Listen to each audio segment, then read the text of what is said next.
I want to know what is that one hope a person can cling on to even when he is fully shattered from within. Marijuana, alcohol, bad habits, it's pushed onto us from pop culture. What do we do? We still lack that feeling of belonging to somebody. How should we deal with that discontent and loneliness? We come across crossroads where we are compelled to choose between two options. When I'm at such a stage, what should I be doing?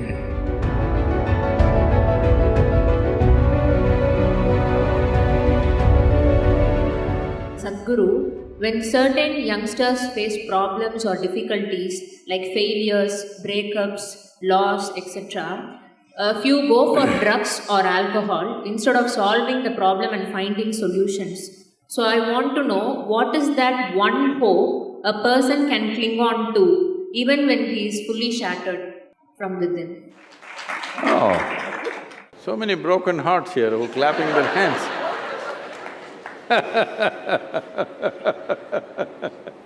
So, when he is fully shattered, what can he do? The question is, do you want to allow yourself to be fully shattered? That's a question. And many things that don't work out in your early life, you will see later on, it is a great blessing. There are many ways to look at this. Let me tell you this. This happened in 1941. This is just when the Nazi movement was building up in Germany and in some parts of Europe. So one day in Austria, a bunch of German soldiers came, broke into the homes, the Jewish family, a rich family, they broke the home and took away the adults, everything was robbed. And these two children, a 12-year-old girl and an 8-year-old boy were taken away. They were taken to a railway station. Everybody got in and the little boy and the girl also got in, but the little boy forgot to wear his shoes. He left his shoes outside and they pushed him into the wagon. So without shoes he came. His sister, a 12-year-old girl, saw her kid brother coming without shoes and she got mad with him. She held him by the ear, boxed his ears, scolded him nicely, slapped him. Say, "You idiot, already we are in enough trouble, now you come without shoes." Because in Germany in winter, no shoes means you may lose your feet. So she's angry about that. In the next station, the boys and girls were separated. After 4 years, after the war was over, she came out of the concentration camp to find 17 members of her family, including her little brother, all had vanished. No records, no sign of them, they just evaporated. At that time, the only thing that bothered her was the last few things that she said to her little brother. She loves her brother, but the last few things that she said to him were such terrible things, it rang in her mind and troubled her. So she took a vow, if I speak to anybody in my life, I will speak in such a way, if this is my last word, I will not regret. This one thing transformed her life in such a way. She went on to United States, she died in 2006, she did some phenomenal work, built a hospital somewhere near Chicago, I think. She lived a fruitful life. I'm saying, even if you're put through the most horrible situations, either you can come out using that experience as a better human being, or you can use the experience to become a horrible mess. So whenever something hurts you, there are two options. You can either become wounded or you can become wise. This is the choice. The more things hurt you early on in your life, the wiser you should have become, isn't it? But unfortunately, most people become wounded. This is simply because they just need an excuse to turn their own intelligence against themselves, that's all. Especially if the world around you turns against you, is it not very, very important that your intelligence stands up for you? But being in this hyper-competitive environment, I sometimes question myself, should I be more competitive? Those who do not have any sense of their own competence will become competitive because their only pleasure is being one step ahead of somebody else. Because why I'm saying this to you is, being better than somebody, if it's a pleasure for you, you enjoy other people's failures. I call that sickness. This is not success.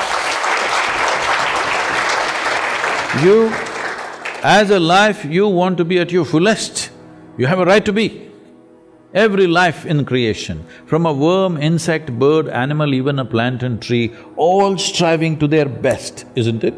You also. But why are you concerned whether somebody is behind you? Why is that so pleasurable for you that somebody else is less than you?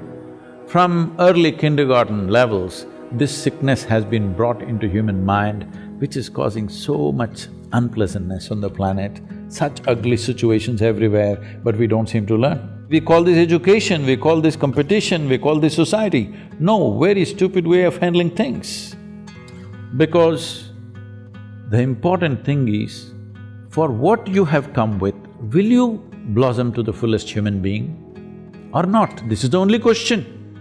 This doesn't need anything other than constantly nourishing the atmosphere, not even the person. If you want a plant to grow, you don't do anything to the plant, you just take care of the soil, the atmosphere, the ambience. That's all that needs to be taken care of even for a human being, that you need to take care of the atmosphere so that everybody finds the fullest expression for their life. This is the most common thing amongst us, young people. Marijuana, alcohol, bad habits, it's pushed onto us from pop culture. What do we do? This question is everywhere. Youth in India are asking me all the time, Sadhguru, you have influence in the government, why don't you make marijuana legal for us? I said, why marijuana? I'll make cocaine also legal. You want meth? We'll make that also legal. What's the problem? The problem is just this. So I asked them, see, let me take you, I'm a licensed pilot. So, not me, but we'll get another pilot for you. On a small plane, we'll take you on a nice ride. But the pilot comes smoked up. You want to fly?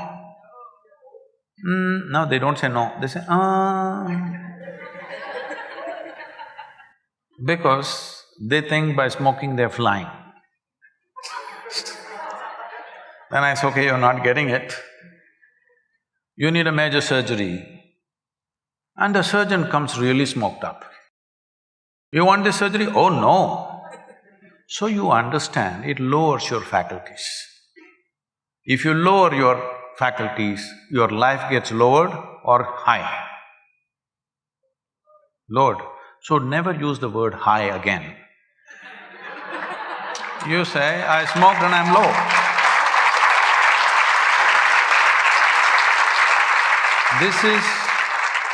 This is not a moral issue for me. I have no morality in me. But life should work, isn't it? Suppose my eyes become dim, do I live better? I'm asking. Hello? If my mind becomes dim, do I live better? Why do people think by lowering faculties, life gets high? No, it doesn't. It's just giving you an illusion like that, for which you will pay a price. At this stage in your life, you must look for those things which will heighten your faculties, not lower your faculties, isn't it? If you're interested, you come, I'll show you where. Look at my eyes, I'm always stoned. Yes, look at me, never touch the substance. Because the greatest chemical factory on the planet is here. Hello? The question is only whether you're ecstatic or anxious is determined by, are you a good manager of this one or are you a lousy manager? That's all that is determining this. If you're a lousy manager, you're importing chemicals from outside. If you're a good manager, you're conducting this the way you want and blissed out all the time.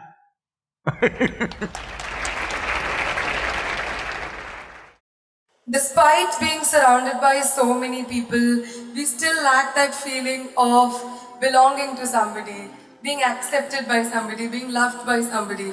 How should we deal with that discontent and loneliness? What you call as joy is one kind of chemistry, misery is another kind of chemistry, stress is one kind of chemistry, anxiety another kind of chemistry, agony one kind of chemistry, ecstasy another kind of chemistry. At least ecstasy, you know it's another kind of chemistry, I hear. So, your experience of life has a chemical basis to it. Right now, let's say you really blissed out like me. Do you care who is around, who is not around? If they're around, it's fantastic. They're gone, fantastic. Because your experience of life is no more determined by what you have and what you don't have, whether it's people or things or food or this or that. It is not determined by that. Once your way of being is not determined by anything outside of you, then there is no such thing as loneliness. But you will enjoy your aloneness because whether you like it or you don't like it, at this young age, it's a little difficult to understand this, whether you like it or you don't like it, within this body you're always alone, isn't it? Whether you do interaction or intercourse or whatever, still you're alone in this body, yes or no? Hello? If you don't learn how to handle this aloneness, you have not learned anything about life. This is the most beautiful thing.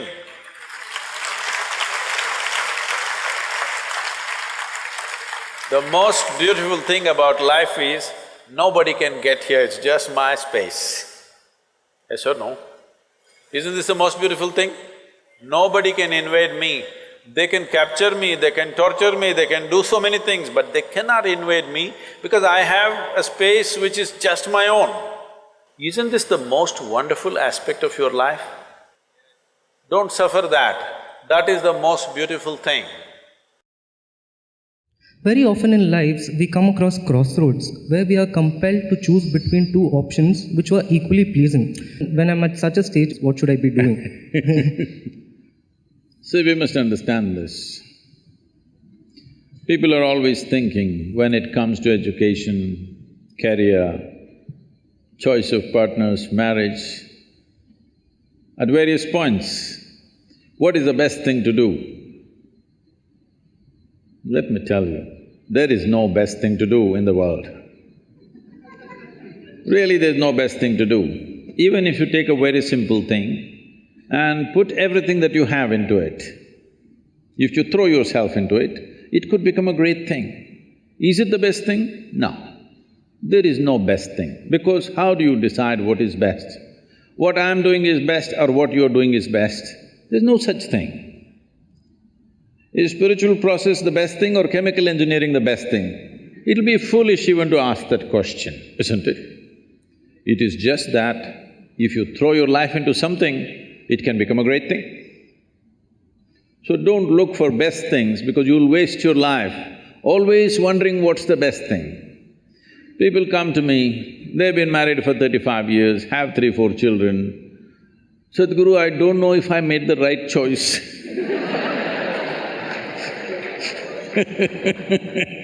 I said, well, it looks like you've not been thinking, you've been acting 4 children. So, till the end of your life, you can go on thinking, what is the best thing, what is the best thing? There is no best thing. Whatever we put our heart and soul into and do it, it's a great thing. It may be a simple thing in somebody else's eyes, but in our experience it's a great thing, and that's what we should do.